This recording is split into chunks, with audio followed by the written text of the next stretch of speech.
聴者様こんにちは、ケンジです。こんにちは、みさきです。さあ、本日お届けするテーマは、卓球ファンや日常的にプレーされる選手、そして学校やクラブで指導にあたる皆様にとっても絶対に知りたい超深掘り解説動画です。題して、日本卓球公認工業会ジャムの包括的調査分析レポート、メーカーやベテランプレイヤーが教えてくれない卓球の真実です。わあ、タイトルを聞いただけでワクワクしてきますね。日本の卓球界といえば、オリンピックや世界選手権ですまずましい活躍を見せていて、メダルラッシュに日本中が大歓声に包まれていますよね。テレビやネット配信で選手たちのダイナミックで超絶技巧なプレーを見て、胸を熱くしている視聴者様も多いのではないでしょうか。本当にそうですよね。日本代表選手のすまずましい努力やコーチ陣の綿密な戦略が素晴らしいのはもちろんなのですが、実はその華やかな表舞台のすぐ裏側で、選手たちが使う道具の品質を高め、安全なプレー環境を陰で力強く支え続けている産業界の存在があるんです。道具と環境を陰で支える産業界ですか？そうなんです。日本の選手たちが世界のトップレベルで長年にわたって安定して勝ち続けられる背景には、厳格な国際国内基準をクリアする高品質な卓球用具を絶え間なく開発し、全国に安定して供給している用具メーカーの強固な産業基盤があるんです。そしてその業界全体を一つにまとめ上げて、用具の安全性を徹底的に高めたり、公認制度の中核を担っているのが、日本卓球公認工業会。英語表記ではジャパンテーブルテニスアプルーブドマニファクチャラーズアソシエーション、略してジャムと呼ばれる組織なんです。ジャムですか。卓球経験者の方ならラケットのグリップ底やラバーのパッケージ、あるいはユニフォームについている JTTAA という刻印やマークは一度は目にしたことがあると思います。でもそのマークの裏にあるジャムという組織の詳しい役割や設立の歴史、さらには業界の知られざる裏側まで詳しく語れる人は意外と少ないかもしれませんね。まさにそこが今回の動画解説の最大のポイントです。今回は JAM が運営する公式ウェブサイトである jamtt.jp で公開されている位置情報や、公益財団法人日本卓球協会 JTTA、そして国際卓球連盟 ITTF との密な三位一体の連携関係、さらには加盟メーカーが形成する最新のエコシステムや技術企画まで徹底的に解剖していきます。それだけではないですよね。一般的なメーカーのカタログやプロモーション記事、ベテラン選手同士の普段の会話ではなかなか語られないような用具公認制度の本当の裏側、製品企画の現場でのリアル、さらにはルールや素材の変化に伴う実践での真実まで、余すことなくじっくりとお話しいただけるのではないでしょうか。もちろんです。普段はなかなか表に出てこない高級用具の本当の打球性能寿命の話や、ベテラン選手でも知らずについやらかしてしまうルールの盲点、さらには学校現場で実際に起きている重量物としての卓球台の重大な安全リスクまで、レポートに記載された正確な文献や視点情報をもとに、どこよりも深く、そしてわかりやすく紐解いていきますよ。すごく楽しみです。知識を深めることで卓球の試合を見る視点や道具を選ぶ基準がガラッと変わっていきそうですね。視聴者様、ぜひ最後までごゆっくりお楽しみください。それでは早速、今回の解説の全体像とレポートが解き明かした重要な発見のサマリーからじっくり見ていきましょう。さて、ケンジさん、今回の包括的調査分析レポートでは、具体的にどういった重要な発見やポイントが挙げられているんでしょうか。まずは全体の概要を分かりやすく教えてください。はい、今回のレポートを紐解くと、大きく分けて4つの衝撃的な卓球の真実と、業界全体を包み込む多角的な構造が鮮明に浮かび上がってきます。まず1つ目のポイントは、公認制度の裏にある業界エコシステムと商業競技ガバナンスです。公認制度の裏側ですか。JTTAA というマークの秘密ですね。そうです。単に製品の品質が良いですよというメーカーの宣伝マークだと思われがちですが、実は万が一の事故が発生した際の製造物責任 PL 法上の責任所在や安全基準を業界全体で厳格化するための防壁として機能しているんです。さらにメーカーが支払う公認料は、日本代表チームの海外遠征費や小中学生のホープスナショナルチームなどのジュニア育成費用や全国大会の運営資金として直接還流されているんですよ。へえ、私たちが普段買い替えている公認のラバーやウェアの代金の一部が巡り巡って日本の卓球界や未来のメダリストたちを資金面で直接応援することになっているんですね。まさに素晴らしい循環システムなんです。そして2つ目のポイントは、セルロイド級廃止と卓球台事故に潜むリスクと現場のリアルです。かつて使われていたセルロイド製のボールがなぜ世界中で全面廃止されたのか、その裏にあった火災リスクや輸送規制、プラスチックボール移行期に起きた他球間の激変とコスト急増の歴史、さらには学校現場で実際に起きている重量約100キロの卓球台による重大事故のリスクと、ジャムが発信している強力な安全対策の現実に迫ります。卓球台って約100キロもあるんですか。学校の部活動や体育館で何気なく片付けていましたけど、一歩間違えると本当に命に関わる事故につながるんですね。そうなんです。そして3つ目のポイントが、ベテランも陥る公認ルールの盲点と審判チェックの実態です。ラケットのグリップを手になじませようと削りすぎて JTTAA の刻印を消してしまい、試合直前で失格になる事故や、水溶性接着剤の重ね塗りによってラバーの厚さが上限の 4mm を超えてしまい検量器で弾かれるケース、さらには近年解禁されたカラーラバーを使う際の片面ブラック必須ルールの物理的な理由などを詳しく解説します。グリップの削りすぎで失格とか、接着剤の塗りすぎで厚さオーバーなんて、一生懸命練習してきた選手からしたら悔やんでも悔やみきれないトラブルですよね。本当にその通りです。そして4つ目のポイントが、主要メーカーの動向とメーカーが語らない用具性能の寿命やマーケティングのリアルです。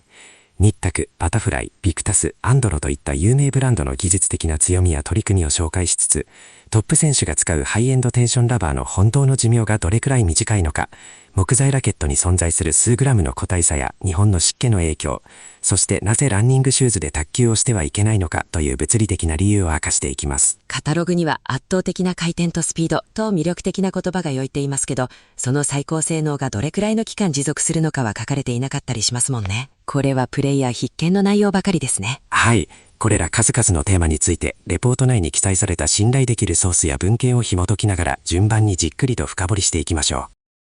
それではここからそれぞれのテーマについて具体的に見ていきましょう。まずは日本卓球公認工業会、通称ジャムがどういう組織でどのような経緯で設立されたのかについてですね。はい。卓球王国ウェブニュースや日卓ヒストリーなどの資料によると、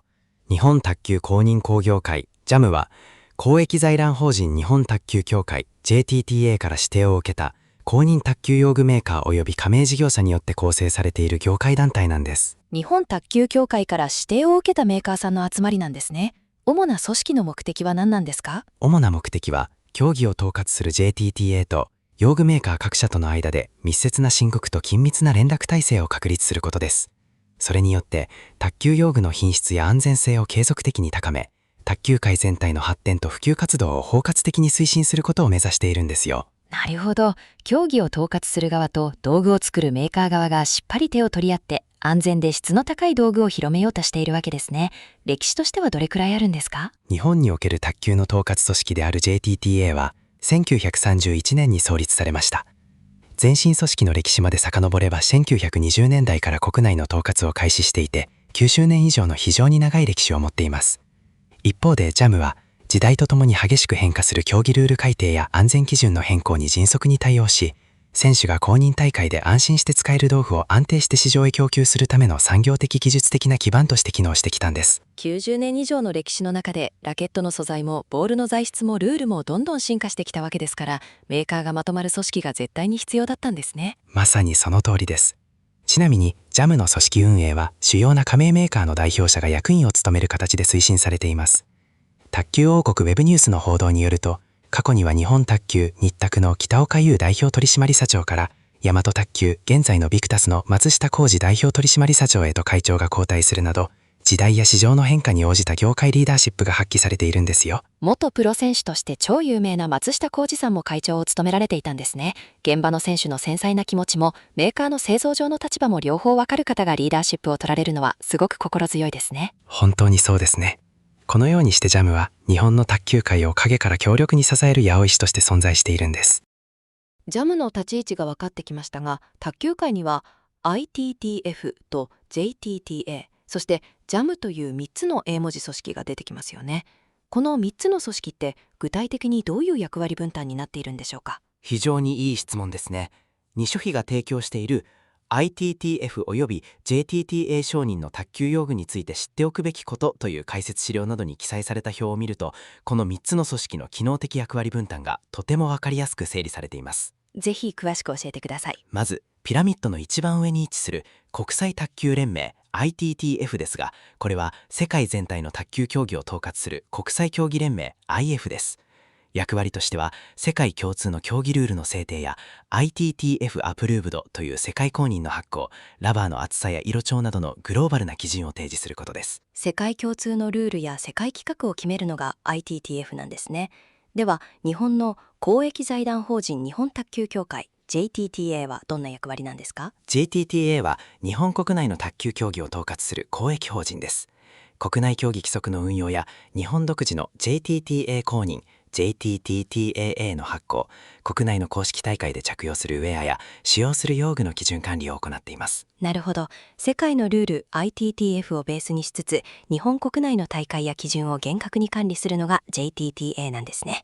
じゃあ今日の主役である日本卓球公認工業会 JAM は？ JAM は JTTA から指定された公認メーカーによる業界団体です。主な権限や機能としては、公認メーカー同士の相互連携、用具の安全管理ガイドラインの策定、最新の製品ニュースやカタログ情報の集約と発信、そして競技普及のための表彰事業などを担っています。すごくすっきりわかりました。ルールを決める国際機関 ITTF、国内の大会や基準を運用する国内団体 JTTA、そしてその基準に合わせて安全で高品質な製品を作り、普及活動を行う公了会 JAM。この完璧な役割分担と三位一体の連携があるからこそ、私たちは安全に卓球を楽しめるんですね。その通りなんです。この明確な役割分担こそが卓球競技のガバナンスと公平性を支える強固な基盤になっているわけですね。ここからはレポートの目玉でもある卓球の真実のコーナーですね。第1の真実として、公認制度の裏にある業界エコシステムと商業競技ガバナンスが挙げられています。はい、プレイヤーや部活動の生徒さんからよく聞く疑問として、なんでラケットやラバーにいちいち JTTAA のマークが必要なの？ただマークをつけるだけで余計なお金を取っているんじゃないの？という声がありますよね。正直ちょっと高い公認品を買わされているのかなって思っちゃう習慣もありますよね。ですよね。ですが、二書比の解説資料や業界レポートを分析すると、そこには非常に合理的な理由とエコシステムが存在することがわかります。まず一つ目の理由は、競技の公平性保護と安全責任の担保構造です。安全責任の担保ですか？具体的にどういうことでしょうか？もし万が一、卓球台が突然倒れて大怪我をしたり、ラバーの製造過程で人体に有害な化学物質が残っていたり、ラケットに危険な過度な可燃性素材が使われていたりした場合、誰が責任を取るのかという問題になりますよね。JTTA と JAM による公認制度は単なる品質保証にとどまらず、製造物責任 PL 法上の責任所在や安全基準を業界ぐるみで厳格化し、重大事故を未然に防ぐ防壁として機能しているんです。なるほど。厳しいテストや基準をクリアした製品だけが公認を受けることで、プレイヤーや子どもたちの安全が物理的にも科学的にも守られているんですね。その通りです。メーカーが勝手に危険な道具を作らないように、業界全体で厳格な枠組みを作っているというわけです。公認制度が安全を守っているのは分かりますが、先ほどおっしゃっていた公認料の還流サイクルについても詳しく聞きたいです。はい。メーカーが製品に JTTAA のマークを印字したり刻印したりするためには、JTTTA に対して公認申請を行い、所定の公認検定費や公認料を支払う必要があります。その公認料って具体的にどう使われているんですか？日本卓球協会の創立90周年関連資料などによると、この公認料収入は、日本代表チームの海外遠征費や強化費、さらには小学生などのホープスナショナルチームといったジュニア育成費用、そして全国大会の運営資金として直接還元されているんです。ということは、私たちが日常的に買い替えるラバーやウェアの代金の一部が、張本選手や早田選手のようなトップ選手の強化や未来のオリンピック選手を育てる資金になっているんですね。まさにその通り。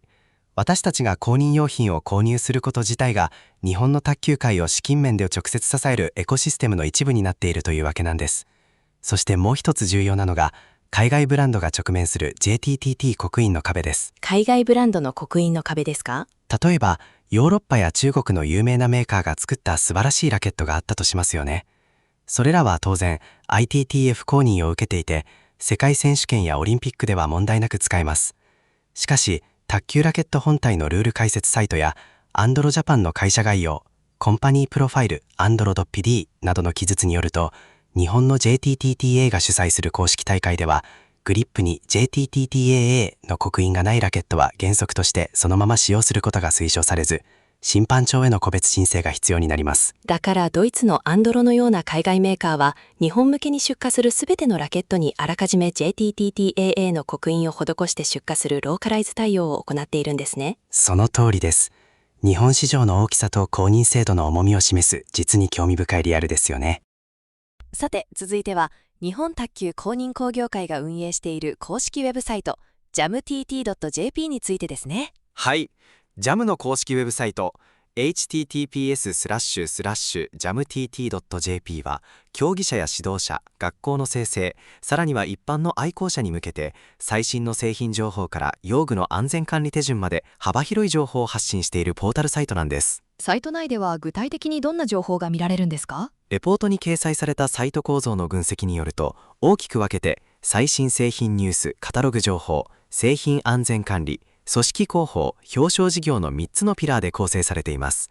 特に画期的なのが最新製品ニュースおよび各社カタログ情報の一括閲覧機能です。カタログの一括閲覧、それってどういうことですか？普通新しい用具を探すときって日卓のサイトを見に行って、次にバタフライのサイトに行って、その後ビクタスやヤサカを見てっていろんなサイトを行き来しないといけないですよね。そうですね。お気に入りのブランドを順番にチェックするのは結構大変です。ですが JAM の公式ウェブサイトを見れば、国内の主要卓球メーカーが発行している最新の製品ニュースや総合ウェブカタログへのリンクが1箇所に集約されているんです。それはすごく便利ですね。学校の部活動の顧問の先生とか施設管理者の方、用具を比較検討したいショップの店員さんにとっても情報収集の効率が劇的に上がりますね。まさにその通りです。個別のメーカーのプロモーションだけでなく、業界団体として公平に各社の最新情報を集約して届けるプラットフォームになっている点が JAM のサイトの大きな魅力なんですね。カタログ情報以外にも JAM のサイトでは安全管理に関するコンテンツがすごく充実しているとお聞きしましたが。そうなんです。JAM の重要な使命の一つが卓球用具の安全な取り扱いと事故防止の啓発です。特に力が入っているのがセルロイド製ボールに関する注意喚起とボールの正しい保管ルールです。セルロイド製ボール、昔の卓球ボールですね。今ではすっかりプラスチック製のボールに変わりましたけど、なぜセルロイド球はなくなってしまったんでしょう。二商品の解説資料や JAM の広報記事によると、セルロイドという素材は非常に燃えやすい性質を持っているんです。主原料に消化面、強硝酸繊維素が含まれているため、極めて高い可燃性を持っていたんですね。燃えやすい素材だったんですね。そうなんです。そのため工場での製造時や倉庫での大量保管時に火災が発生するリスクが長年問題視されていました。さらに消防法上の危険物指定や国際航空輸送での厳しい制限、作業員の安全確保という観点から国際卓球連盟 ITTF 主導でプラスチック製非セルロイドボールへの完全移行が決まったんです。なるほど。そういった安全面や輸送上の理由からセルロイド球は廃止されたんですね。はい。しかし古い学校の倉庫やご家庭に昔のセルロイド球が残っている場合もありますよね。そうした旧来のボールの危険性や法令に基づいた適切な廃棄方法、高温多湿や直射日光を避ける正しい保管ルールについて JAM のウェブサイトでは専門的な解説記事を掲載して強く注意を促しているんです。たかがボールと思わずに素材の特性や安全な取り扱いを正しく知ることが事故を防ぐためにとても大切なんですね。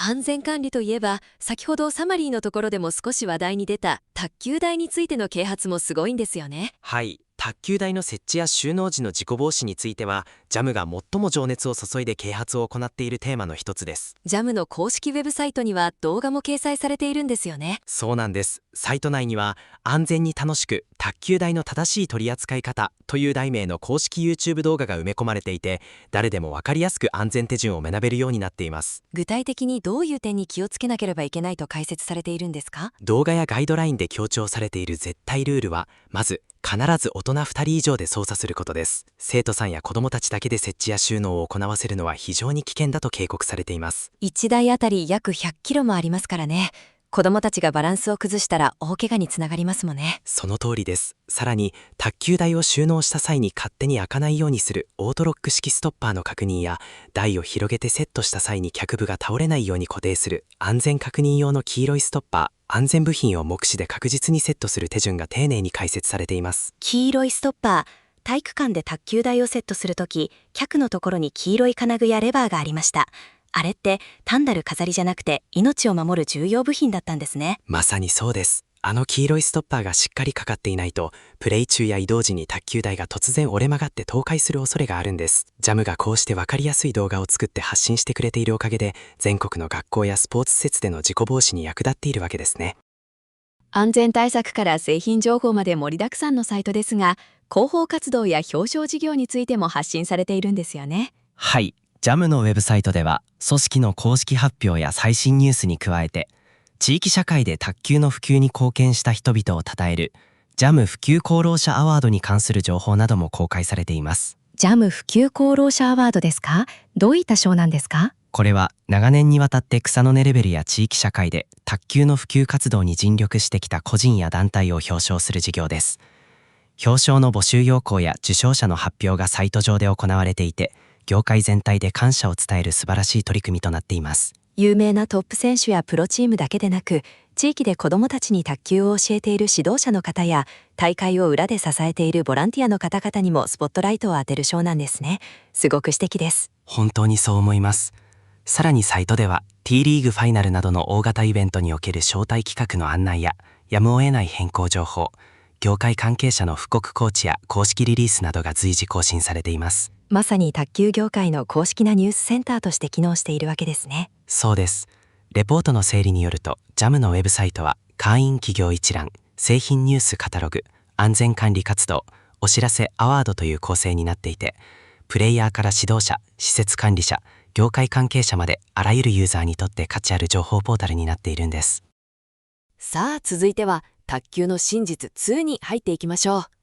レポートではセルロイド球廃止と卓球台事故に潜むリスクと現場のリアルについてかなり深い考察がなされていますね。はい。先ほどセルロイド球が安全上の理由で廃止されたお話をしましたが、実はメーカーのカタログやきれいごとの広報では語られない過酷な歴史と現場の苦悩があったんです。過酷な歴史ですか。具体的にはどういうことでしょう。2014年前後からプラスチックボールへの移行が本格化しましたが、初期のプラスチックボールに対するプレイヤーからの評判は正直言って最悪に近いものでした。そうだったんですか。二書費の解説や当時の業界誌の記録によると、初期のプラ球はとにかくすぐ割れる、回転が全然かからない、打球音がプラスチック特有の軽い音になって打球感が悪すぎるといった不満が世界中の選手から噴出したんです。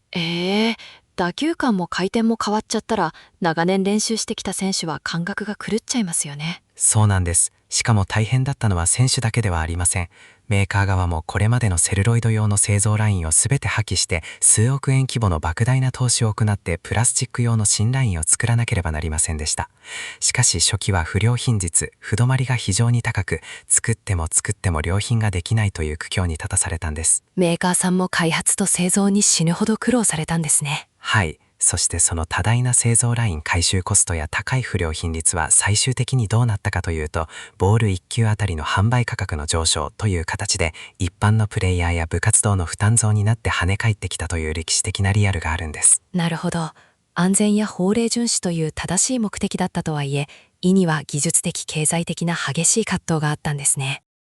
そしてもう一つ、卓球の真実2で指摘されているのが、学校現場における卓球台事故の深刻さですね。はい、ここは教育関係者や保護者の方に特に知っていただきたい非常に冷徹で重いテーマです。卓球台って一見すると平らで安全な家具のように見えますけど、重さが約100キロもあるんですよね。そうなんです。ハノーバー SL などの日卓の卓球台製品カタログや安全ガイドライン資料によると、卓球台は天板に分厚い高密度合板やメラミン樹脂が使われているため、1台あたり100キロ前後の超重量物なんです。100キロというと大人の男性よりも重いですね。はい。そして全国の小中学校や高校の部活動において、メンテナンスが不十分な古い卓球台や間違った操作によって台が倒壊して児童生徒が下敷きになったり、天板の折りたたみヒンジ部分に指を挟み込んで断し、指の切断や骨折をするという重大事故が過去にたびたび発生してきたんです。指の切断や骨折、聞いていて背中が凍るような事故ですね。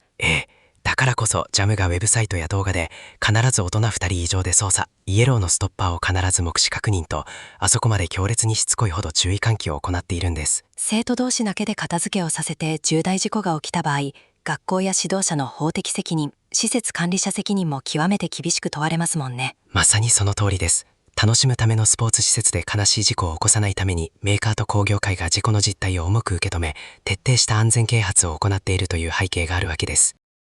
続いては卓球用具における公認制度と具体的な技術規格について見ていきましょう。公式の試合で使う道具にはものすごく細かいルールがあるんですよね。そうなんです。卓球は道具による性能差が激しいスポーツなので、競技の公平性を保つために JTTA や ITTF によって精密な規格が定められています。まずはラケットとラバーのルールから教えていただけますか？卓球ラケット本体のルール解説サイトや各種規定によると、まずラケット本体、ブレードのグリップ部分には JTTAA の刻印が必須です。そしてラバーに関してはトップシート、スポンジ、そして接着剤の層を含めた全体の厚さが 4.0 ミリ以内でなければならないと厳密に決まっています。 4.0 ミリ以内、髪の毛数本分の違いでもアウトになりそうな精密さですね。本当にそうですよ。さらにラバーがラケットのブレード面からはみ出したり、逆に小さすぎて端が欠けている場合も欠損は2ミリ未満に抑えなければならないというルールがあります。ラバーの色についてはどうですか？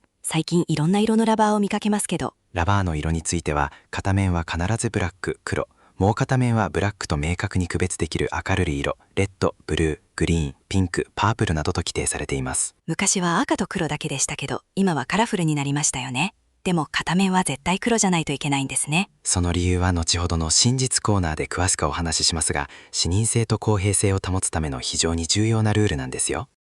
用具だけなく着る服や卓球台自体にも厳しい規格があるんですよね。はい。バタフライの試合で着用できるユニフォームはどれですかというサポートページなどの記述によると、 JTTA が主催する公式大会で着用するウェア、ゲームシャツ、ゲームパンツにはあらかじめ JTTA 公認マーク、ワッペンやプリントがついている必要があります。バタフライやニッタク、ビクタスなどのメーカーが作っている競技用ユニフォームには胸や袖、パンツの裾にマークがついていますよね。そうです。あれがついているウェアならそのまま試合に出られます。一方で同じメーカーが作っていても練習用の T シャツやジャージには公認マークがついていない場合が多く、そのまま公式戦で着用することは認められません。練習着で試合に出ようとすると注意されちゃうんですね。シューズやソックスはどうなんですか？実はシューズやソックスには公認マーク制度そのものが存在しないんです。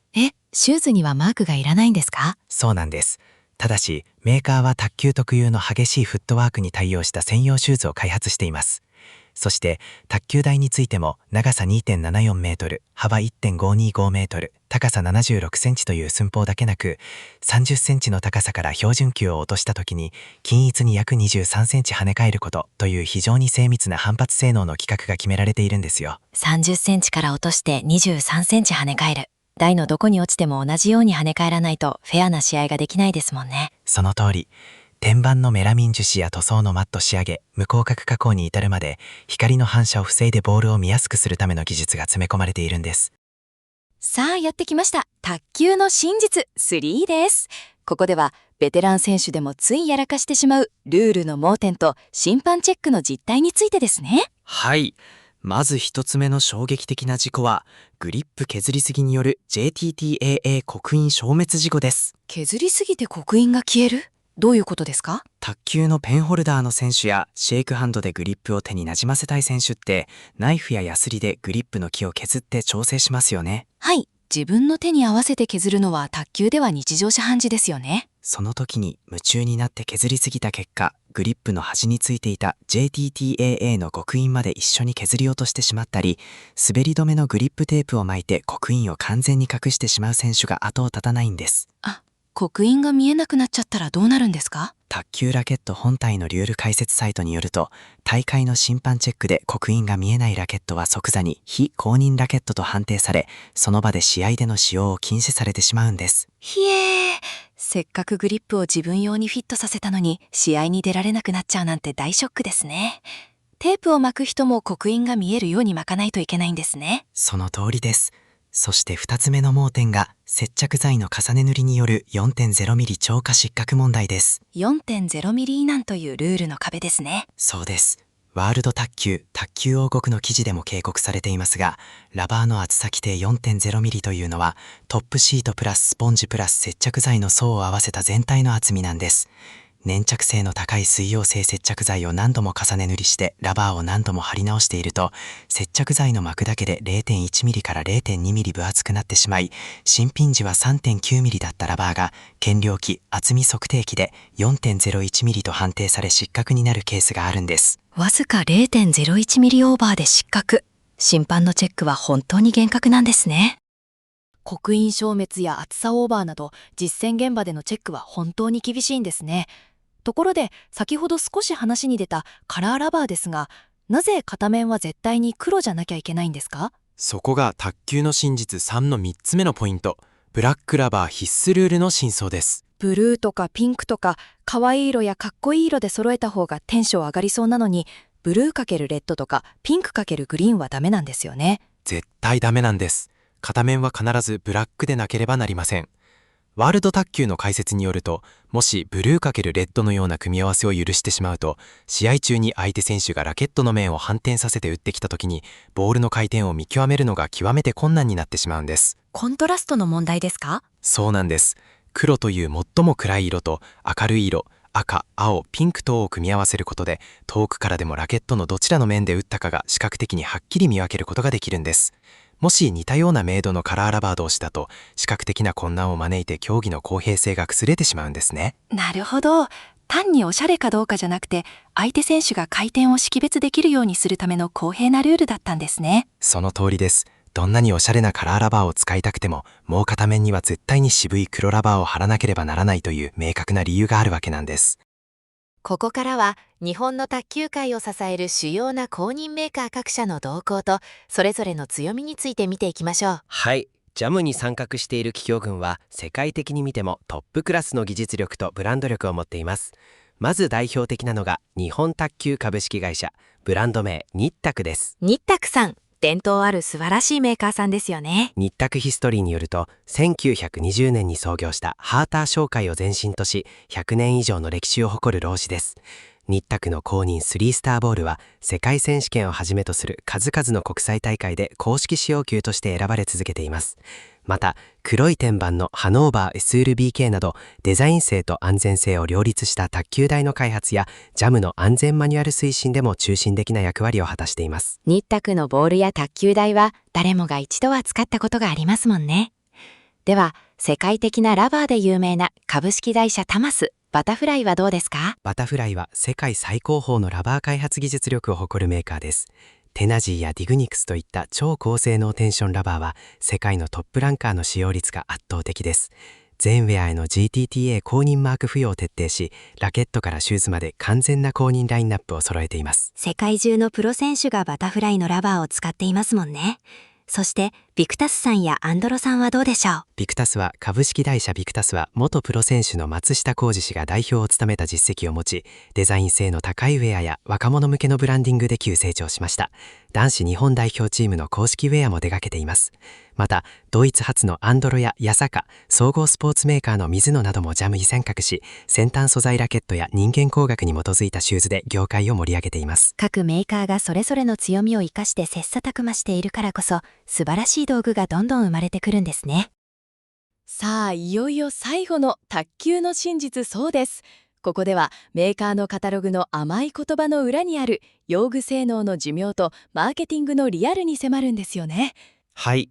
カタログには圧倒的な回転、無限のスピードと魅力的な言葉が並びますが、物理的な現実としてまず知っておくべきなのがハイエンドテンションラバーの打球性能寿命の短さです。寿命の短さ。バタフライのテナジーやディグニクスみたいな高級ラバーってどれくらいで寿命が来ちゃうんですか？トップ選手や毎日数時間練習する選手の場合、なんとわずか2週間から1ヶ月でトップシートの引っかかりやスポンジの張力が顕著に低下します。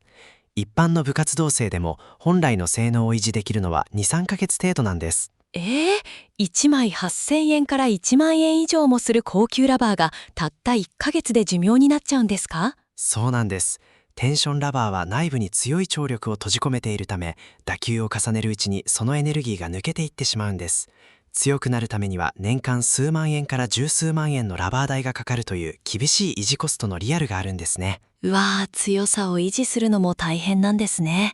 ラケット木材の個体差についても真実があるとお聞きしましたか？はい。ラケットは天然の木材を貼り合わせて作られているため、同じインナーフォースやコレベルという同じ商品名であっても、1本ごとに重量が 83g だったり 92g だったり、数グラムの個体差が存在します。トップ選手は 88g 指定などでメーカーから厳選されたものを使っていますが、一般市販品には個体差があるんです。さらに日本の湿気を吸うと打球感が変わるため、プロは除湿剤を入れた箱でラケットを管理しているんですよ。湿気まで管理しているなんて。あと最後にもう一つ、なぜランニングシューズで卓球をしてはいけないのかについても教えてください。ランニングシューズは前へのクッション性だけに特化していますが、卓球は横穴の激しいストップ&ゴー、サイドステップが多いスポーツです。ソールの分厚いランニングシューズで卓球をすると横滑りしたり、足首をグキッと捻挫する大事故のリスクが跳ね上がります。だからこそソールの低い卓球専用シューズが絶対に必要なわけですね。